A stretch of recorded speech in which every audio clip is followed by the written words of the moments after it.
The show is here. Yo, our mission is clear. It's time to change healthcare. Have no fear. Today is the day. This is the hour. Together, you know we've got the power. Drop the silos. We're all the same team. Experience, business, tech, and marketing.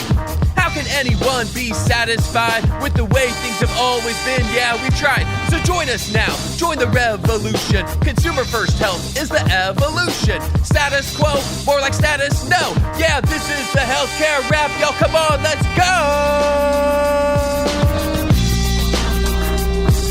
New choices, new platforms, new care models. In the healthcare of tomorrow, consumers win.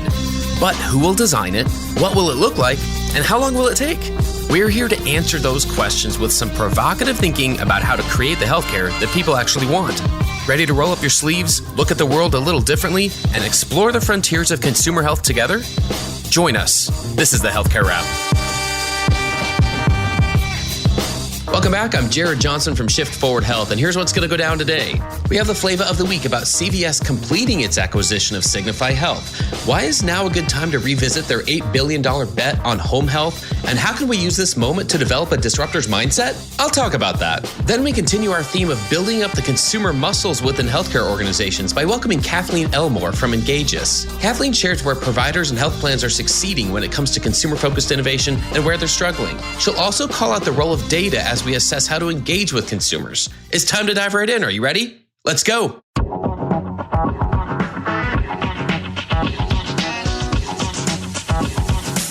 Flava of the week.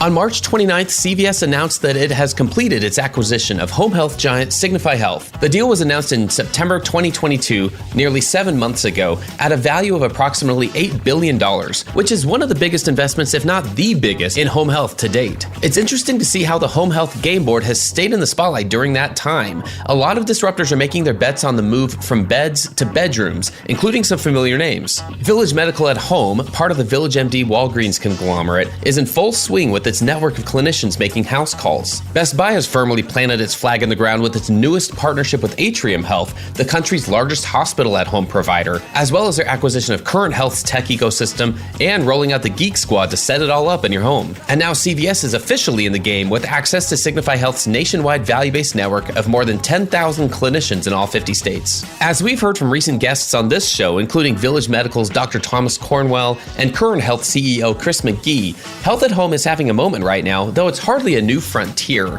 Home-based primary care has been happening for decades, but value-based arrangements and full-risk contracting have given it a place in business models to finally operate as a net positive contributor. And the pie is growing. In February 2022, McKinsey stated that up to $265 billion worth of care services for Medicare fee-for-service and Medicare Advantage beneficiaries could shift to the home by 2025. Understanding where home health can fit among consumers' choices and the value propositions of those choices, it's important for anyone who's designing around consumers' jobs to be done. Because believe me, the job to be done is not going to the hospital. It's feeling better. As more options become available, more patients will give it a try. Innovators get that. Status quo thinkers, on the other hand, see the current state, and in their typical way of ignoring what's possible, will say that it isn't worth the effort. Just like they said we'd never get digital health off the ground, or value-based care, or anything that's truly good for consumers and clinicians.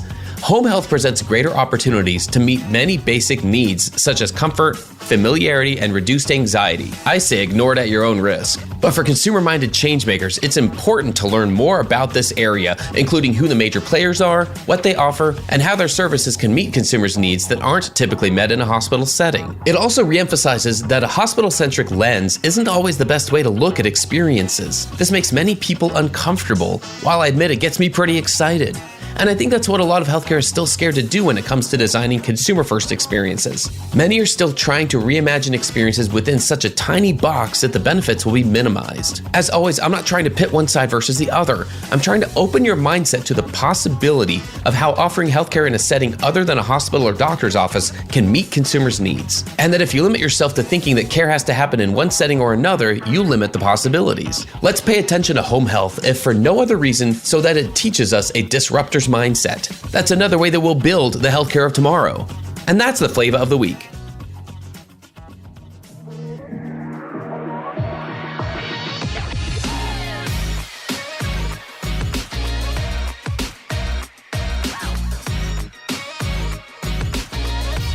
flow, the flow, the flow. All right, everyone, let's get into the flow. Give it up for Kathleen Ellmore. Kathleen is the co-founder and managing partner at Engagys. They're the leading healthcare consumer engagement consulting and research firm. We're really excited to have her on the program. Welcome, Kathleen, to the Healthcare Wrap. Oh, thank you so much, Jared. I'm thrilled to be here. Well, let's start off with what did I miss in your bio? What else would you like our listeners to know about you and your background? Sure. So I started my career ages ago at companies like Procter & Gamble and General Mills. So I've been driving consumer behavior change for my entire career. Unlike healthcare, I used to say that I was getting you to eat when you weren't hungry and buy things you didn't need. And so I was thrilled to come to healthcare in 2005 and start using all those same methodologies, behavioral science, data, A/B testing to get you to do good things instead of just purchase. That's amazing. What about career-wise? This sounds like quite a path here. What's one of the best pieces of career advice you've received? Sure. I had an early mentor who said to me, if you find purpose, it'll never feel like work. And frankly, when I came into healthcare, that's what shifted for me. I feel great and excited about every day trying to help healthcare organizations drive consumer behavior change toward better health and lower costs. Very nice. I imagine that's served you well as, like you said, prior to coming to healthcare and then since coming into healthcare. What's been one of the main differences? You've been in it for a while now. One of the differences from coming outside of healthcare to coming into it? Sure. When I first came into healthcare, again, 2005, consumer engagement was but a whisper. And even when the ACA passed, it was still kind of baby steps. What's exciting now is the entire industry really understands that in order to become a trusted partner in health, in order to drive the consumer behavior change to lower costs and better health, we need to really become consumer-centric organizations like the Amazons and the Googles of the world. And frankly, there's giants at the gate. They're all trying to get into healthcare as well. And so the transformation has accelerated significantly in just the last 5 years. And it's exciting to see because we're seeing some real wins happening across the marketplace. What types of organizations, if you don't mind me asking, are those types of wins happening in? Is it with a traditional healthcare delivery, a health system, a hospital, a provider organization? Is it with payers? Where are you seeing those wins? So our clients range from the biggest payers in the country to small regional plans to Blues. We have quite a few, actually many health tech organizations. I like to say just because you build it doesn't mean consumers come. And so they need engagement. We work with health systems. We work with PBMs. Basically, everybody right now needs consumers to take greater steps in driving their own health. And so there's a piece of consumer engagement in all of those organizations that is a really critical part, how they, manage their business. That's great because what I observe is that we all need to understand what's happening with other organizations because there's a lot of social proof that's needed in healthcare, rightfully so. I mean, it's an evidence-based field to begin with. And we don't want to just be following everything out there. So social proof is very helpful, though, is what I've seen. It's a catalyst often with new things, with innovations. And so when we're able to see, oh, yeah, look what so-and-so's doing. Look at their wins. Look what they've been able to do. There's just that extra level of the ability to help accelerate a conversation or accelerate innovation is what I've seen. Let's start in terms of almost like a state of the state, right? So we're talking about consumer-centered design and consumer-focused innovation. What are healthcare organizations in general? What are they doing well and where are they struggling? Well, there's an expression that if you've seen, one health plan, you've seen one health plan. And of course, health tech is also different. Health systems are different. So I'll say across the board, what's really exciting is that they're all trying. They're all paying attention. We have an Engagys healthcare engagement maturity model. And kind of the steps that you take to go through that, if I map all my clients across those steps, they're all approaching it in very different ways. Some are building a real consumer C360 in order to understand all of the history of interactions they have with consumers. Other ones are building governance, so they stop bombarding consumers with just one-off communications. Others are blowing up their engagement processes to, go from waterfall to really agile, so they can take much more rapid experimentation process, similar to what Amazon and the Googles of the world do, to really uncover those nuggets that drive behavior change. So they're all coming at it a very different way, and they're all seeing wins in the ways that they're going about it. Now, none of them are there yet, but I'm happy that they're all embarking on the journey. I bet. Well, are there areas that in particular are more of a struggle, where it's just like, you're even just talking about like the engagement side? Are there parts of engagement that are easier than others? Yes. So many things are a challenge, but one of the biggest challenges is really how to personalize an interaction to a specific consumer. And you take this for granted in the rest of the consumer world, right? You go to Netflix, they know exactly where you left off on that last show. They know from your history what you like and what recommendations to make. They know what your kids like. So, that personalization is it's no longer expected by consumers. It's demanded. And if they don't get it, they vote with their feet or they're dissatisfied. And so for healthcare organizations to personalize, the data is in so many different places across the ecosystem. And if you're dealing with fragmented data, you're not getting the whole picture. And one of the things that makes me crazy, Jared, is this, you've probably heard that expression that says, hey, you may be covered. And as a consumer, if you're getting that letter that says you may be covered from your health plan, the first thing you think of is, wait, if you don't know if I'm covered, who does? You're my health plan. So the idea that we should be able to say, Jared, you are covered. This is how many you have left, or this is what your latest readings were. Here's where you need to go next, right? This idea of next best action. Part of what's holding us back from that is this siloed, fragmented data and fragmented ecosystem. So lots of work being done there to try to personalize. And I'll give you a fun example from my past life of just how profound personalization can be. So for 10 years now, I speak it, or more than that, but in the last 10 years, I've asked at conferences that I've been at, how many of you are personalizing your communications? And you'd get a spattering of hands. Now, we get a few more hands, but still kind of early in its infancy. 30 years ago, I worked for Gillette. It was the year that they were launching the men's Sensor XL. Wildly successful, flew off the shelves. It's, rotating heads and 4 spring-loaded blades. And they sat back and high-fived each other while the cash register rang, because as everyone knows, Gillette makes their money in the blades. So the next year, some brilliant marketer in the ivory tower said, let's do this for women. So to be fair, it was the first time they didn't just slap a razor pink and call it female. They actually, studied the contours, the legs, yada, yada. And so they launched it to big fanfare, wildly successful. Razors flew off the shelves. They sat back and waited for the blade sales. The blade sales never came. So they all scratched their heads and did surveys, and women said, well, I didn't need them. Not helpful.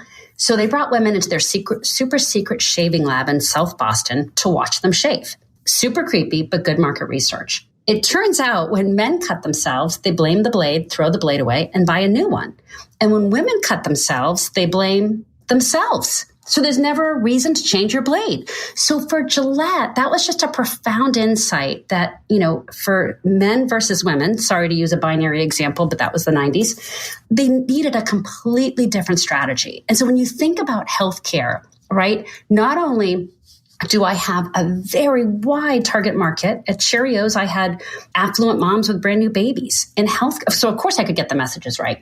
In healthcare, I have every walk of life, every demographic, age, income, people with social determinant barriers, you name it. And then not only do I have that wide demographic, but I need you to do 300 things. Before, I just needed you to buy Cheerios. I didn't even need you to eat Cheerios as long as you kept buying them.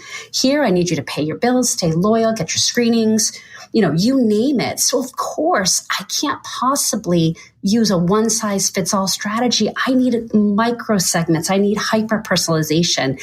And we're just not there yet. And we're working towards it. But again, this fragmented data, this, refill data at your local pharmacy. There's, diabetes condition management data at the app that you've pulled down. There's your plan data, your system data. We've got to get that all in a way that can build off of each other, that can help nurture that consumer in their health. Absolutely. And you're right. There's a lot of progress that can be made by even identifying what types of data, encounter data, engagement data is useful to help us understand people. That's just one of the reasons why designing consumer experiences, it tends not to be in the DNA of most healthcare organizations. I don't blame anyone for it. It's well understood. The business systems of sick care in our country just weren't equipped around that. And that wasn't part of the ethos of society or business anyway then. So again, it's not trying to revise history or anything. It's just understanding how are we at the place we are now? And so that starts somewhere in terms of, well, if we don't want to be like that, how do we do that? We've got to figure out what to do in our organizations. And that starts, in my mind, with carving out people, talent, team members, human beings with the skills and competencies, giving them some space to develop it, because it has to start somewhere. It's very similar to digital transformation. I use this analogy a lot. The last 10 to 12 years, really the last 15 to 20, but especially the last 10 to 12 years, in my mind, we were building a foundation. That's what digital transformation was. We couldn't advance very much further with consumer design, consumer-driven experiences without having a digital foundation. Now that it's there, that has taken so long and it's not done yet, but we're at a good point now where we can start building on top of that. So that leads to the need to give us some space on an individual level and invite someone on our teams or someone from the outside to come in and say, like, we've got to develop some skills and some competencies here. We need to get this in our DNA. What do you think? What are some of those skills or competencies when you're just starting to build out this ability in your organization that are useful for someone to have? Sure. One of the biggest gaps I see is a lack of understanding of behavioral science. And so, again, you think about it, Jared, it's used, and I don't want to say on you, because that feels like you're an unwilling participant, but it's used to nurture you to take action in pretty much every other aspect of your life, right? I mean, the way streets are designed and stoplights and your Amazon purchases, all those kinds of things, it's so underutilized or not utilized at all in healthcare. And I'll give you some fun examples. So FOMO, fear of missing out. If a consumer says, no, I don't want to do something, we do a simple, are you sure? And as a consumer, you go, wait a minute, am I sure? Like, am I missing out on something? And then we pair a barrier breaking message to your specific barrier. And it turns 30% of no's into yeses almost every time, whether it's med adherence, condition management enrollment, getting your well visit, you name it. Another really fun one is scarcity. So scarcity isn't as widely used in healthcare because obviously we never run out of mammograms. We never run out of colorectal screenings. So we can't do the exploding offers like Amazon does. But something as simple as we're trying to get a home visit, we can say to the consumer, hey, we'd love to schedule that. They'll say, I'll call you back, but they never do. Instead, we say, hey, one of our best people is going to be in your neighborhood next week, and I've got one opening left. Can I slot you in? Changes the whole conversation, right? And a lot of times people say to me, is this tricking consumers? And I say, absolutely not. You never want to do trick to consumers. But instead, you want it. Inertia is giant in healthcare, right? Because in the rest of the consumer world, I'm motivated to get that flat screen TV or buy those cool sneakers. But who wants to get a colorectal screening, right? So inertia is real. And so behavioral science helps you move a consumer through that inertia to take that action. Stay tuned for more provocative thinking after the break. Consumer demands, disruptive technologies, and AI are shaping healthcare for years to come. On the Hello Healthcare podcast, we dive deep on these issues with leaders who are driving change. These stories will inspire you to create and demand a better future in healthcare. Learn more at hellohealthcare.com. And now, back to the show.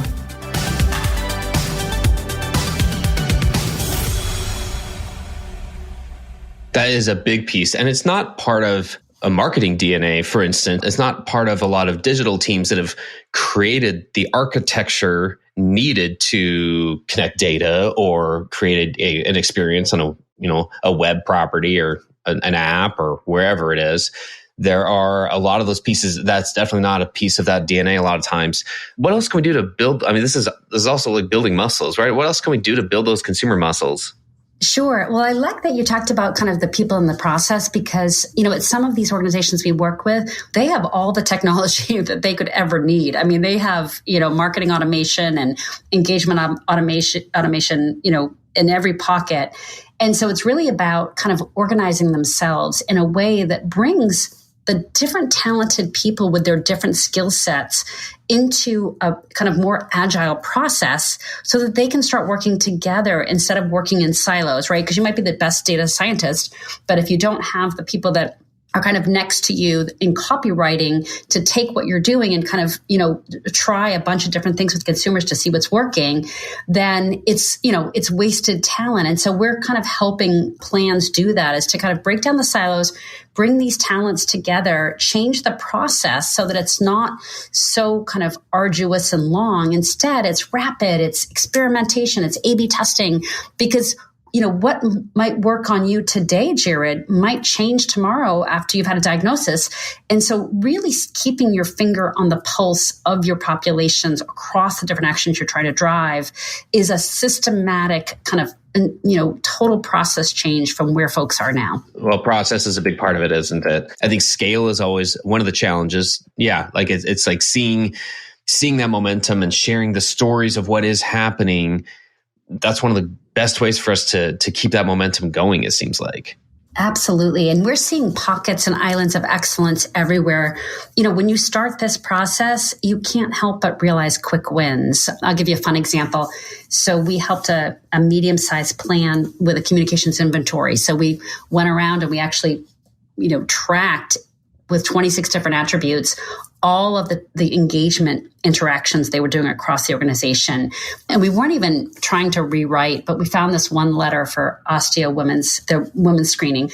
And we said, hey, can we rewrite that for you? And all we did, we knew that there's a key barrier that they weren't addressing. And so we said, hey, we're just going to put in here that the key barrier has to be addressed, which is if I'm a woman and you're asking to come into my home to do a screening, my first thought is, do I need to disrobe?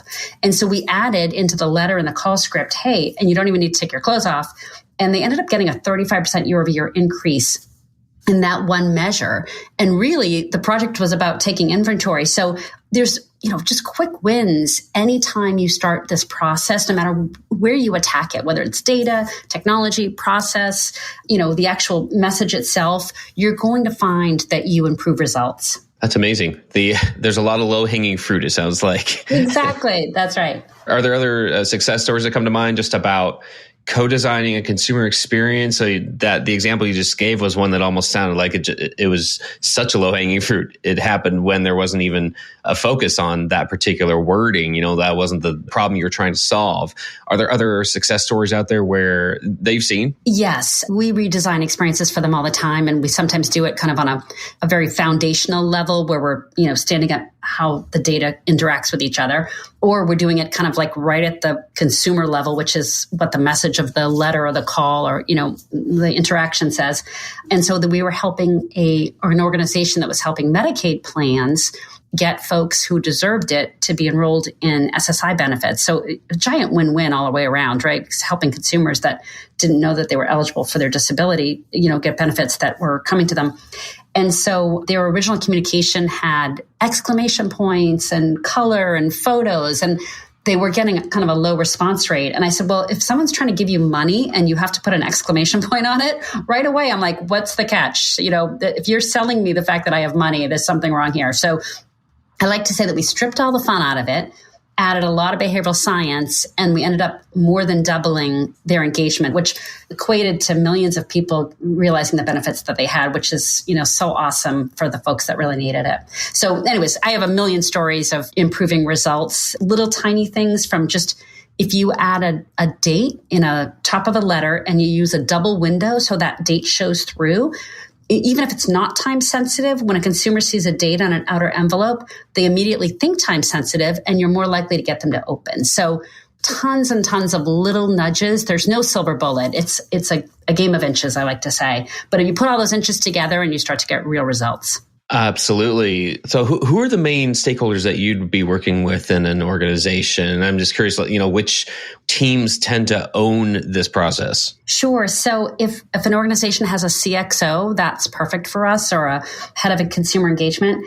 We work a lot with quality because obviously, driving screenings, driving preventive care, all those kinds of things.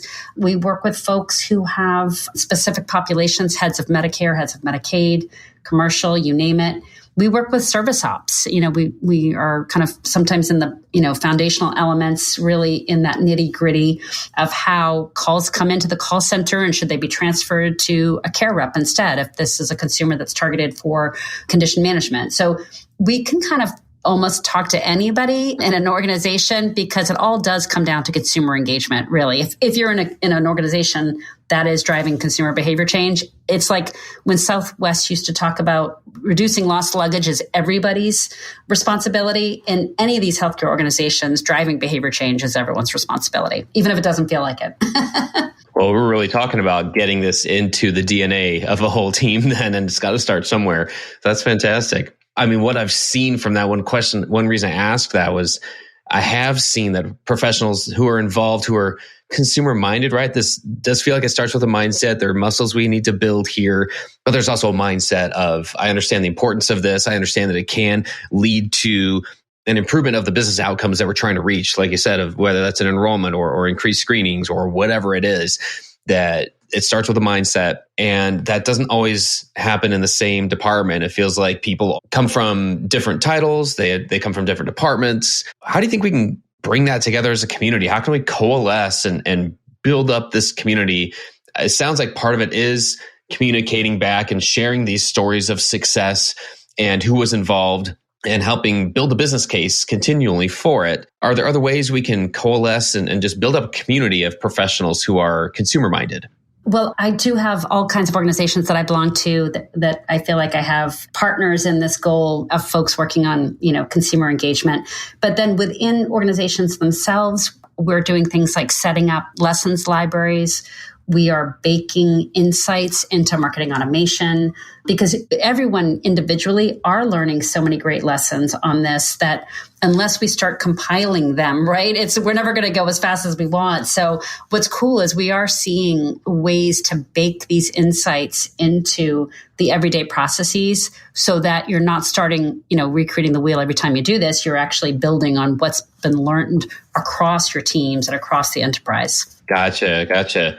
Well, it's a continual work. It's going to take a lot of effort. I know that. And so it's an exciting time right now. It feels like just to be involved here and to recognize that, we could probably make some progress with a shared language and bring together folks from different sides of the industry. Even more often, I see a lot of momentum happening there. It's great. It's great for providers to hear from the payer's point of view, especially because when you start designing around a consumer's needs, not all those needs are expressed. Some of them are unexpressed.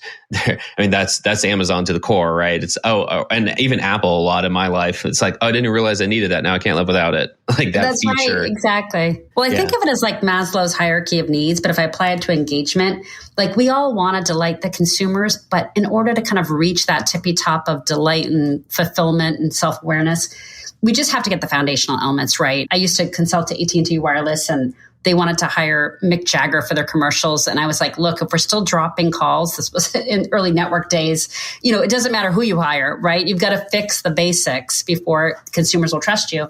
And so, that's a lot of the work we're doing right now is to fix those foundational elements to start building that trust and predictability. Because in a service organization, your brand is really the cumulative sum of your interactions. And so those everyday interactions make or break whether the consumers trust you. So even if you have moments of delight, you still have to get the everyday interactions right. And I think what's exciting is I think as an industry, we're really, really focused on that. And again, we're seeing some really great islands of excellence across the industry and moving towards that. That's so true. The example immediately to mind was on the provider side of when you read through patient reviews and ratings, for a majority of providers, the care is good. The experience is good. And whether it's at a level of delight or not, it's still good care. People, for the most part, are treated well by providers. And that's not the part they remember about their experience. If the billing experience is really difficult and confusing and opaque, then it washes away all the good of the actual care that they had. And so it is so true that it's these everyday moments. And maybe that's why these things have flown under the radar for a while for some organizations, just because they're not used to thinking in, oh, wait, you really think that could make a difference? We're used to a different approach to things in a lot of different organizations. And so I definitely see that. Well, I like to think about what the destination is. I like to think about, what does all this get us? How can we improve? Like, what can we expect? So I guess it's more of like a reality check about all the consumer transformation that's happening in the industry. What progress do you think we can realistically expect in the short term and say like the next 1 to 2 years? Where do you hope this all gets us? I think we're on the cusp, especially with, the new standards coming around of being able to have data shared across the industry. I think we're on the cusp of really being able to create and deliver on the promise of next best action. I think that term is used very widely and it has a lot of different meanings. But what I mean by it is really helping consumers take that next step that makes sense for them and is also the next easiest step to take, right? We were recognized by NCQA years ago for helping move the needle on colorectal screenings. But one of the reasons we were recognized is that we found in the data that there was all these people that hadn't even picked a primary or gotten a well visit. So asking them to go get the colorectal screening was like noise, right? We just needed them to, the people who hadn't picked the primary, pick the primary. The people that had picked it but hadn't got the well visit, get the well visit. For the next group of people, yes, then you could add all the behavioral science and get them to do the colorectal screening and all those other things. But it's that idea, and this cliche is overused, but meeting consumers where they are in their healthcare journey and being that trusted partner in health. We are absolutely on the cusp of that. Now, there's obviously so many other things that need to be solved in healthcare, but we are getting close to at least being able to be that for consumers. And then we have a lot of work to do on all the other levers in healthcare, like value-based care and the labor shortage and all those other things. But the data is getting to a place that I think we can really deliver on that personalization of that next best action. Thank you so much. And with that, that's a wrap for this episode. I've had the pleasure of speaking with Kathleen Ellmore from Engagys. Thanks so much for joining us today. Thanks, Jared. I had a blast. Thanks for tuning in. If you like what you heard, please spread the word. Tell your colleagues to tune in for all the awesomeness, then leave a review on Apple, Spotify, or wherever you listen. This show is produced by Shift Forward Health, the channel for changemakers. Subscribe to Shift Forward Health on your favorite podcast app, and you'll be subscribed to our entire library of shows. See our full lineup at shiftforwardhealth.com. One subscription, all the podcasts you need, and it's all for free. And remember, we might have a lot of work to do in healthcare, but we'll get there faster together. Thanks again.